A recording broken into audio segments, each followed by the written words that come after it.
Okay, welcome to Into the Channel podcast, primarily about women's football. I am your host, Dino DeCespedes, and as always, I am joined by my co-host, Mr. Grant Engel. What's up, man? I'm feeling fantastic, buddy. A little unprepared. I got to remove the beer from the koozie as we're doing the intro, but that's okay. We're already 10 days down in this tournament, 10 consecutive shows. This is starting the 11th consecutive show of 12. Not great with percentages, but I want to say that's got to be somewhere around like the 88% mark, somewhere maybe around 90. I think that puts us 90 plus. I think 91, 92 range. Day 10 of 12 in the books. Good day of football. No, day 11. Oh my God. 92%. Just did the math. Case in point, running on fumes here, day 11. But let's get to it, man. Good day of football. A lot to talk about. One match of some consequence. But let's get to it. Where are you going to get started? I think we must start in the obvious place. It was a big stakes for Group C, Group Charlie, if you will.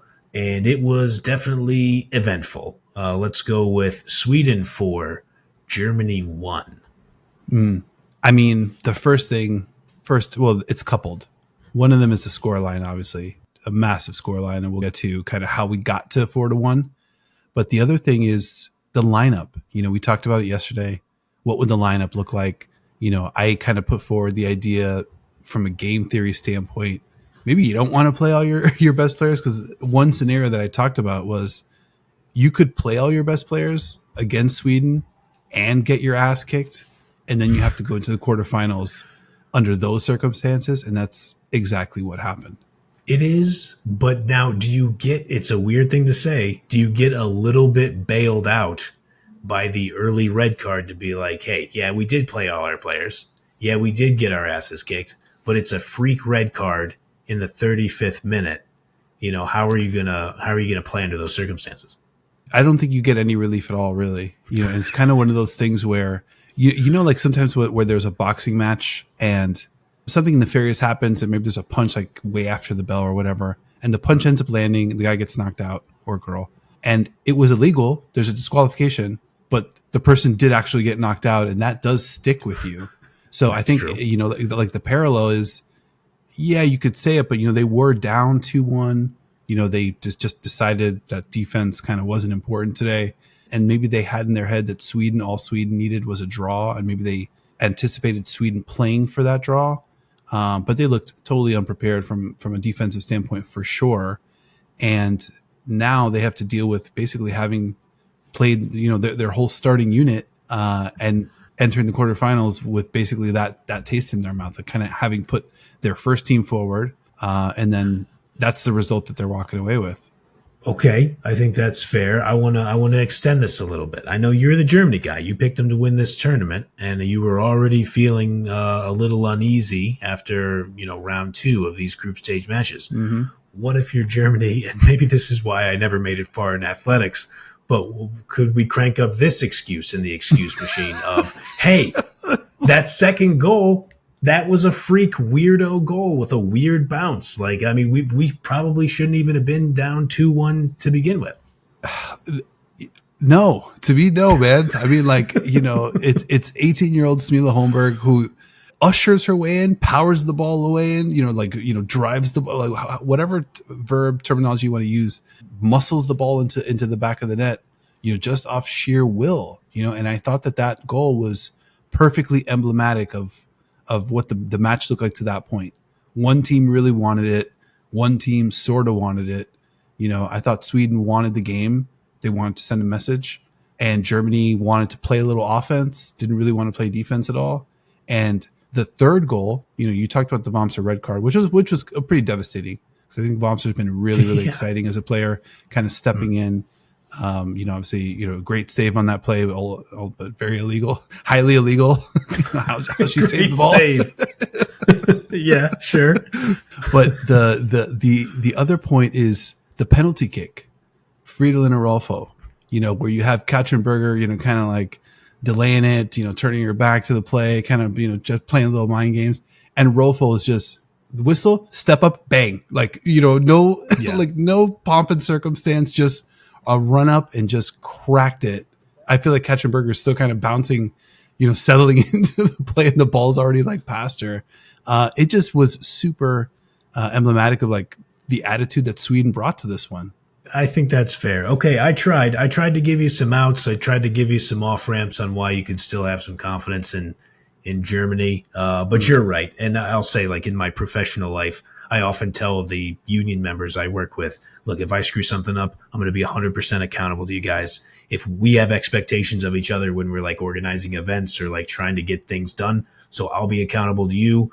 I expect you guys to be accountable to me. We're accountable to each other. I'm not going to be a dick about it, but let's be honest with each other. So it did hurt my heart a little bit to try to really ratchet up the excuse machine for Germany, but I appreciate your sturdiness on that you weren't going to make excuses for them.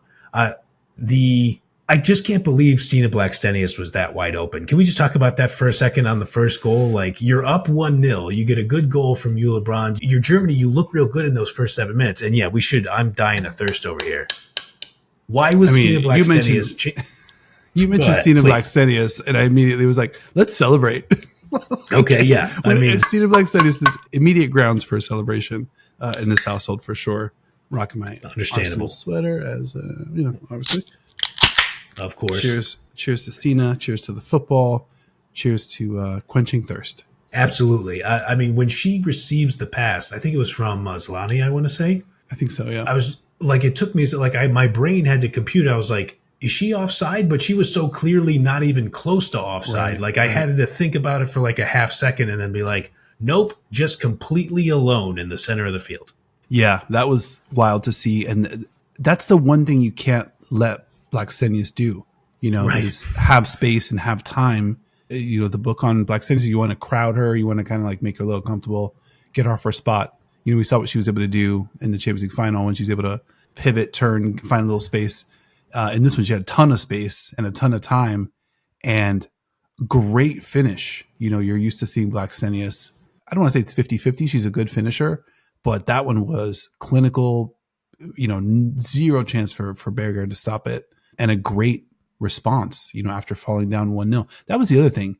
You give up the early goal to Brand, and it seemed like, I don't want to say that was part of Sweden's game plan, but they seemed completely unfazed. Like nothing changed. They still were like, oh, we're going to defend. We're going to let you enjoy some possession because we know what we want to do. We're not going to panic, just because you have the ball in the final third and, you're facing, the goal. So I thought really, really great response from Sweden, but that was the story of the day. They showed up super, super ready to play. It would be an insane level of rope-a-dope, to use another boxing term, if I may try, if they allowed Germany to score first. But you're totally right, though. I mean, they were absolutely unfazed. Possession in the first half. And honestly, like if we're going to be looking at stats in this match, I think we're pretty much looking, at least from my perspective, I'm curious your thoughts there, but I'm just looking at the first half stats. Like it's pretty, you're in a rough spot, down a player against Sweden. And your pal Christian Vuk said pretty much the same post-match. But yeah, I mean, it was Germany 53, Sweden 47. I don't think it was much different than that before the red card. But yeah, I mean, 7 total shots, 4 of them on target, and 4 big chances created by Sweden, according to our pals at FOTMOB, just in that first half alone. So you're totally right. And it was up and down. I mean, Germany had their chances too, but Sweden just looks, can you say they looked more confident? It's kind of what came across to me. They look more confident. I think it's reminding me of the celebration after the first goal, the Blackstenius goal, where it was like very like, all right, we got that one. Let's let's keep it up. Job's not done. A lot of work to do. I really do key in on these sellies, kind of piece together, what the vibes are like and kind of like game situation, how things are feeling. But I think it does also, start defensively with Sweden. I think we've seen them put forward really, really good, defensive performances. And in this one, it was a little bend but don't break. Germany had, I think, 2 or 3 chances, like even before the Eula Brand goal. But I kind of liked what Sweden was doing from a positioning standpoint. I think they were pretty patient. I think they're figuring stuff out with that attack, and the defense, I think, is good enough to kind of carry them. You put them in the final, I think their defense is good enough to kind of carry them there. The flip side, you look at Germany defensively, I think a lot of questions. The Wamser, suspension that's going to come with that red card. An absolute nightmare for that team, because Vomser was having a good game in this one as well. Yeah, and Vomser looked good when she kind of got thrust in the position to take over for Julia Gavin in the first match. We both talked about Vomser in the second match as well. So now you're down your number one and number two right back. And let's just do a quick recap here. Germany now finishing second in Group C. They're going to have to go on and play the winners of Group D. That will, I guess it's hard to say. There's a lot to play for tomorrow. But if France avoids losing to Netherlands, they're going to win the group. Mm-hmm. And let me tell you something. If you're down, you're number one and number two right back, the last team in the world you want to see is Spain, because Spain is always the answer to that question. But the second to last team I think you might want to see in the world might be France, because let's think about who they could be running out there on the left side. You have Melvin Millard, who's looked good in spots, but more notably, a player by the name of Sandy Baltimore, who could just destroy your right back, whoever you put back there. But then you think about, that's the Basha side also. And then you think about earlier in this group stage, how good Sakina Karshawi looked operating in that side of the field. Wow. So if you're Germany and you match up against France, your right back's going to have to really hold up in that scenario. I got some ideas, but I'm curious kind of what you're thinking that's going to look like for Germany. Baltimore is just terrifying. Thinking about Baltimore going at that spot defensively. The problem with Germany is they're not seeing any success in the center of the park on offense. So it's pretty much their entire offense is pretty much Clara Boule on one side and Eula Braun on the other. And in that central channel, this match they tried Freigang, Schuler, they're trying to make that work. It was Dahlmann before that, and then it's Nuskin and Sens behind them, and that part of their whole vibe is kind of breaking down. I feel like their only shot might be to maybe drop a player deeper and just kind of add an extra body defensively and try to play that kind of match. I think the other thing that they didn't do today versus Sweden was try to string together passes. I thought Jen Beatty, on the telecast was like, I think they got to go a little quicker, try to hit on the counter, catch Sweden, sleeping a little bit. And I didn't totally agree with that, because they've got skilled players. They've got players that can hold and move the ball, and, they can score in a 4-on-5 situation. They just can't, they've got the skill to do that. Right. I like them a little bit less to kind of go over the top and kind of catch you off guard. But I think defensively, they're going to have to, just pack it in, really, because they're not really finding success in the central channel on offense.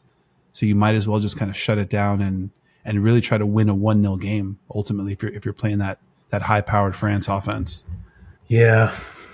I wonder if it's a Dahlmann game instead of Freigang, or I wonder, after the red card, they brought in Sydney Lohman. I don't think she made a ton of difference though, but obviously she was in a rough spot. Thinking about that right back spot, I want to go back to that real quick. So it also put your guy Christian Verk he had to make a tactical decision at halftime, and that was taking off Rebecca Canuck, because she was on a yellow card.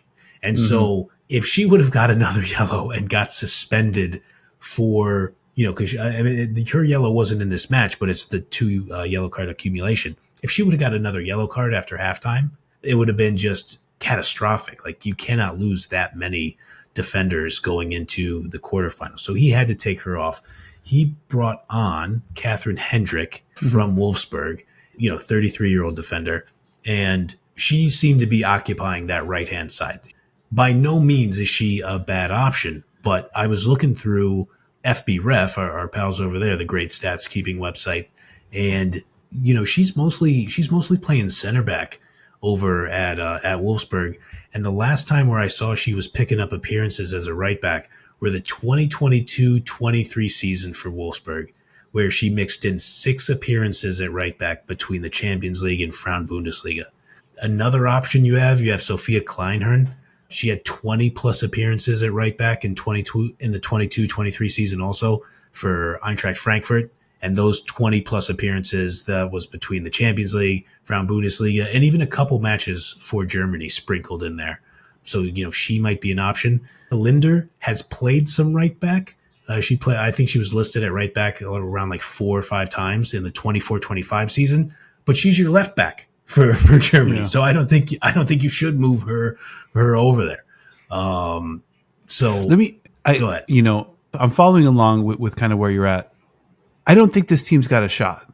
And I don't care if it's France or England, they're done. They're absolutely done.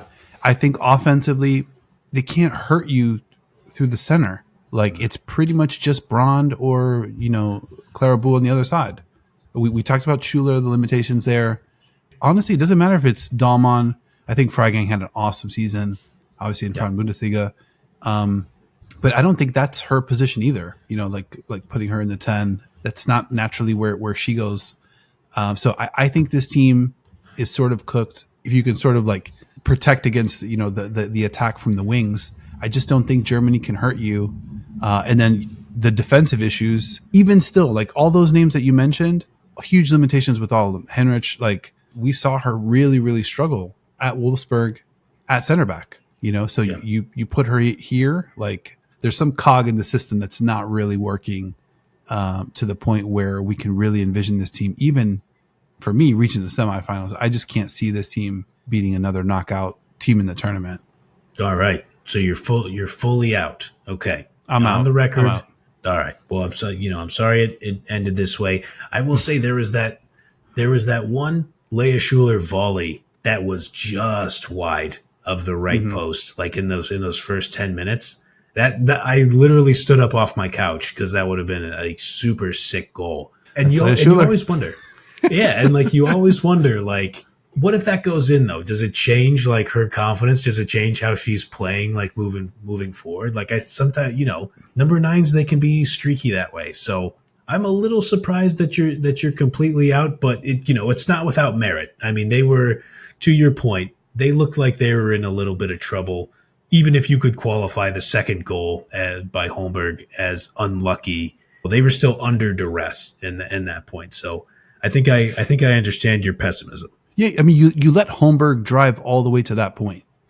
Like you let Stina Blackstenius drive all the way to that point, undefended, just a one on nobody. Yes.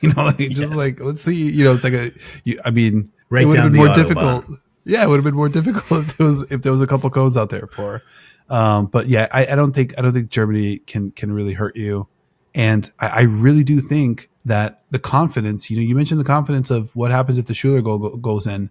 I think the confidence of this side has to be wrecked. Like they know just as good as we know they weren't anywhere near the level of where they needed to be able to compete in that match, and they played their first team, and now they're going to be playing the Group D winner. So somebody's going to come out of tomorrow's football flying really high, just being like, okay, wow, that group of life, like we cleared all of it. And, there's the added, cost essentially. Germany now plays in that Saturday matchup. They're in the last slot of the quarterfinals, which means if they were to take it to the final, now that's truncated. They would have either played on Saturday or they would have played on Thursday. So now Sweden plays Thursday, Germany plays Saturday. So if they're going to make a run to the final, that's kind of like 2 less days of rest down the stretch here, even though they get a little bit more rest on the front end. But ultimately, I don't think it's going to matter. I think that Group D winner is going to come in flying high and really be able to put a hurt on that Germany team.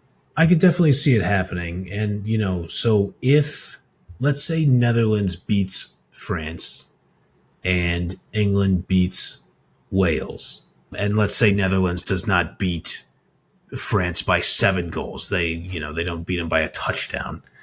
Okay. Then England wins the group. And who does your, kind of makeshift right back? And, again, like no disrespect to Catherine Hendrick, but like, she's not getting a ton of time at right back. Who does she match up against? Lauren Hemp, who, let's just say, will probably go out there in attack mode because I'm pretty sure Lauren Hemp lives her entire life in attack mode. And, if I'm Serena Wiegman in that spot, I'd be like, hey, LJ, how can you drift over to that side a little bit and just, make some stuff happen, maybe play some 1-2s with Lauren Hemp and just kind of see what happens there. So yeah, they could be in trouble whether it's France or England. I do when you talk about them being cooked, them not having a ton of confidence. I want to get to this quote. I didn't see all of his quotes, so full disclosure on that. But here is one that I picked up. I think this one I saw this on the BBC. Christian Vuk, Germany manager, said, "Quote: The red card was decisive. After the penalty, and with one player less on the pitch, it was clear that we could not come back against this Swedish team. In the second half, changing the system, I imagined we could get another chance or two, but with one player less and the quality of this Swedish team, it was almost impossible to fight them." End quote. I don't think that inspires a ton of confidence either. That's so lame. That's so lame. Get this fucking guy out of here. I did not think you would like that quote. What? I mean, obviously, props to Sweden's defense. They were tough, and they've been tough in this tournament. But this is not the first team to get a red card. I mean, I'm sorry. The red card does not excuse just getting, shellacked and putting up basically the worst defeat in the history of German football at this tournament. It's just simply not an excuse. Down 3-1, down 2 goals. I would have wanted to see, and I knew Germany was cooked just by how they were playing, just how they responded to getting smacked, even with that second goal. By the time the third goal goes in, it's a total wrap. And now, hearing the quote from Vuk, you can understand why that's sort of permeating through the dressing room. But right. That's absolutely an opportunity. It's a perfect opportunity. We talked about this when I was mentioning what are the lineups going to look like. It's an opportunity to go work stuff out. And you're down 3-1. It doesn't really matter. You've already clinched. Go out there and try to make stuff happen. Try new things. Try to connect stuff. See if you can get more than a chance or two in, 60 minutes of football with, the German national team. That's sure. That's unacceptable. That's absolutely unacceptable. To go from that to then going down another goal and not really getting super close and just kind of almost getting pushed further and further out. I looked at one stat that drove me nuts. So for Germany, touches in the opposition box today: Clara Buhl 7, Ulebron 6. The next person on that list for Germany is Sarai Linder with 2. Come on, man. This is a team with new skin. This is a team with Sens. This is a team with Freigang. This is a team with Schuler. How does Schuler not have more than 2 touches? And I don't know what's going on there, but to me, this team's just got no shot. This is just not the year for this German side. Understandable. And something told me, I wasn't sure if you saw that quote or not. I was like, I don't think Dino's going to like the implications of this quote. And let me just go back. I did not pull that quote from the BBC. It is from The Guardian, from an article written by Susan Rack. My apologies on that. We care about accuracy here, and accountability plays. So my bad on that. It's going to be interesting to see, and I think Group D now, it makes me wonder. I think England was already pulling real hard for the Netherlands, so England could win the group. And now with a wounded Germany on the other side, I think English fans are going to be rooting for Orange even more against France to see if they might be able to pull off. I mean, based on form from last match, an upset, but really, I'm not going to pretend like Netherlands or some plucky underdog, even against France. Yeah. I think actually finishing second in the group does have that benefit. I mean, if it's me, I would rather play on Thursday than Saturday, just because you don't have to compress so many knockout stage games. You basically have to compress them into 2 fewer days if you end up playing Saturday versus Thursday. So if you do finish as the runner-up tomorrow, that is a benefit for sure. I like where your head's at on that. It's funny because I was thinking, when John Strong in the American broadcast was describing it, I was like, ooh, you get shorter rest if you're the Group C winner. I thought that was a little bit of a bummer for Sweden. It's like look at us, we won Group C.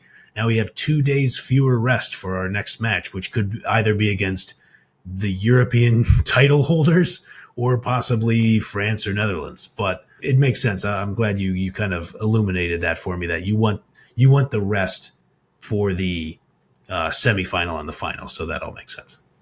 Yeah, for sure. And that was another missed opportunity for Verk in Germany, was a chance to kind of rest some players in this one and, see what you got down the bench. And yeah, they didn't do any of that and ended up in a little bit of a lose-lose situation. But some more football was played today. I want to talk a little bit about that one. Denmark 2, Poland 3. We got some moments in this one, which I thought was nice. No real stakes, bunch of cardio. But I think if you're Denmark, you got to be disappointed. Again, another team that was in almost all these matches, competitive in almost all these matches, but kind of goes home with pretty much empty-handed. And then Poland, got to feel great for Poland, the debutantes. What was the experience? The Pajor goal, that check that one off the list. What was the experience kind of watching? Well, let's start with Poland first. I want to, all right. Speaking of accountability, let me just say there's accountability, but then there's also just considering some context around things. So, did I predict that Poland would score their first European Championship goal? Yes, I did. I predicted that. And they did. They did so in this match. Now, did I predict it would come from Eva Pajor? I did. So I got that one wrong. It was scored by Padilla on a nice finish. Okay, so I got that one wrong. But then I predicted that Pajor would score the goal between 25 and 35, and Pajor scored at 20. So like little horseshoes, kind of like where it's like it's close. It's So let me just say accountability for getting those predictions wrong. But aside from getting everything wrong in my prediction, I came kind of close to getting it right. No, I think you nailed it. I mean, much closer than me talking about horseshoes. I mean, I had Portland winning in extra time, so there you go. He definitely bested me there. But yeah, shout out to you. Seeing the Pajor moment was great.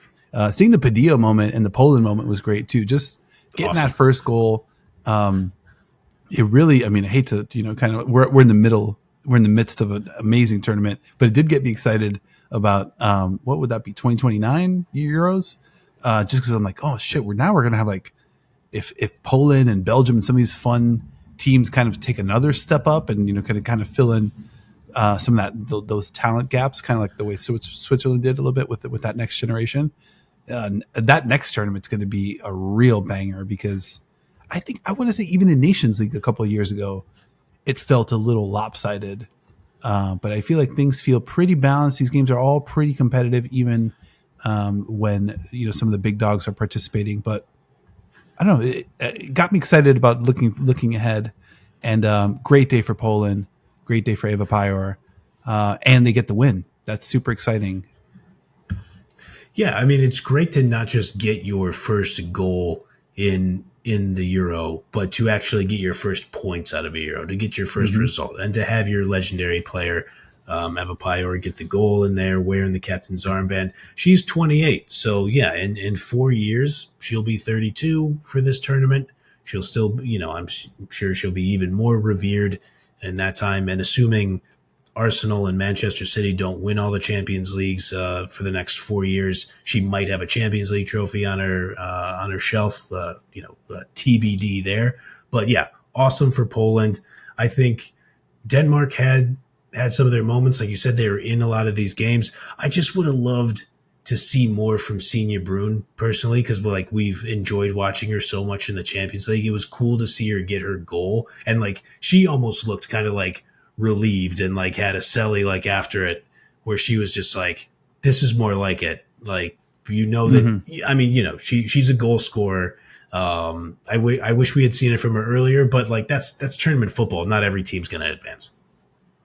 Yeah, and I think Denmark still has to kind of figure out what they're doing up top. They had that was their one area where they had a little bit of a logjam between Pernille Harder and Emily Vangsgaard, and just kind of scrapping for minutes a little bit. But Signe Brun, another player, 27 years old, Real Madrid, who will absolutely be back for sure.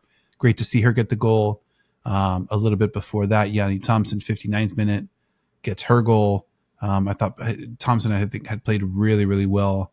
I'm interested to see if Thompson's able to bring some of that momentum back to the NWSL, because that was one of the players to highlight, and I think she basically delivered. Again, for a Denmark side that I don't think played poorly. I don't think Denmark's going to go back and be like, oh man, like back to the drawing board. Like, what do we do? This is a team on its journey, and it just so happens that there's 16 really good teams in the field, and some teams are just going to go home sort of empty handed. Take myself off mute there. Yeah, absolutely. And, it's hard to say, right? Because, Pernille Harder, she's 32. She has to play. She's still awesome, right? Like, you see it at Bayern. You could see it at points in this tournament. You know what? Sorry, I was muted there. I was trying to make sure I could just do the quick Googles. I wanted to see if I could look a little more at his history, but I've contained myself long enough during this tournament. Obviously, Andre Jeglerts, I should probably not stumble over his name, Denmark manager, appointed Manchester City Football Club manager coming into this next season. So there was some stuff that I was like trying to assess, but it's not like we've watched a ton of Denmark matches. But like you said, they were in it. They were in a lot of these matches that they played, or the 3 matches that they played.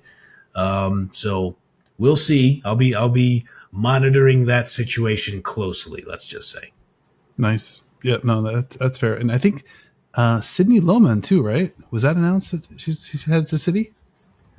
I don't know. Are you breaking news to me right now? Oh, yeah. That's right. I saw that. Yeah. She's in. So that'll be. I'm still so. Yeah, 25 years old. That's a good signing too. A fun signing. Yeah, I like that. I'm still so psyched about the Amon Benny signing. That it's just like I've been blinded by that. But yeah, let's go, Sid Lohman. We're playing. We're playing football. Let's get City back to this Champions League. I'm with it. All right. Quick episode calendar. Group D close out tomorrow. That's going to be show 12 of 12. This was show 11 of 12. 11 down, 1 to go. I think we've officially clinched our spot in the quarterfinal. So congrats to us. Congrats to you as well. Tomorrow, some football going to be played. France versus Netherlands in that 12 p.m. Pacific slot, happening concurrently. England versus Wales. When those 2 matches are said and done, we'll know all of our 8 teams. We'll know all of the matchups, all the machinations, and we will be back Wednesday after the first quarterfinals match happens to break that one down. So definitely keep it locked for sure. And yeah, 11 of 12. Sleepy boys, feeling real sleepy. Just wheeze into the finish line here. So we appreciate everybody for sticking around for that. Anything else you want to hit before we get out of here? I think we've done it, my good man. We're going to get our last second wind for tomorrow's show. Our 12th wind, please. Yes, exactly. our 12th wind. Let's say, let's do the live production here. You want to watch France, Netherlands, and I'll watch England, Wales tomorrow? I think that makes sense. Okay. Deal. You twisted my arm. I'll watch the Lionesses play. Word. All right, man. This has been another episode of Into the Channel. Thank you for hanging out. If you enjoyed the show or love women's football as much as your boys do, make sure you're kicking it with us each and every single week. Like, subscribe, follow YouTube, Spotify, Apple Podcasts, wherever you like to watch or listen. Leave us a review over your favorite podcast app. Links to all of our socials, except one, in the show notes of this episode. And a big thank you to my co-host as well, Mr. Grand Angle, for being our resident Group D winner. Doesn't matter what happens tomorrow. I mean, group of life, all the groups. We win all the groups. He wins all the groups. We win all the groups together. I appreciate you, bro. It's been a great run. One more show in our epic 12 shows and 12 group stage match days. And couldn't do it with anybody else. I appreciate you, bro. Likewise, man. I think sleepy boys or not, I think we've handled this pretty well. The feedback has been awesome from everybody. Thank you guys for watching and chiming in. Of course, you already know, like, we couldn't do the show without you guys. Of course, we appreciate all the knowledge you're always kicking to us. And yeah, we get one more 12th wind. Can we say the supporters of the show? We couldn't even say the supporters of the show. We can't do like a corny, like 12th player kind of thing, because you guys are like in the starting squad with us. Like, you're in the organization at this point. So absolutely, yeah, we're doing this as a team. As you said, all of us, we've won all the groups. We're on to the knockout stage after tomorrow. But let's just see how this shakes out, because we could get some incredible football I guess tomorrow, but today for everybody who's listening after this thing gets published. So after that long-winded, nonsensical ramblings, we're 11 shows in. What do you expect me to do? We will see you all next time.